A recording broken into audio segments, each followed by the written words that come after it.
काल हा original Thai T हा ब्रँड लक्षात ठेवा, हा सगळीकडे मिळतो.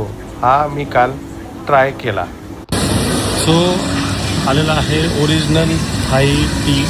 मित्रांनो, याच्यामध्ये ना एक गोष्ट चांगली आहे. तुम्हाला शुगर फ्री पाहिजे, 30% शुगर पाहिजे, 60% पाहिजे, 70%, 100% हे सांगता येतं. आणि जेव्हा कधी याल तर हा ओरिजिनल थाई टी प्यायला विसरू नका. याचा हा लोगो आहे, हा बघा. आणि हाच टी प्या. गर्दी असते, लाईन असते प्यायला. मी सुद्धा पहिल्यांदाच पितो आहे. सो एवढं सगळं बोललो, पिऊन तर बघूया कसं आहे ते. सो ओरिजिनल थाई टी भारी आहे, मस्तच. मी थोडीशी शुगर सांगितली आहे, 30%, पण खूप छान आहे. पुढच्या वेळेस तुम्ही जेव्हा याल तेव्हा हो, आणि मला सांगा तुम्ही पिला असेल तर कमेंटमध्ये सांगा, पिऊन सांगा, कसंही सांगा, पण नक्की सांगा.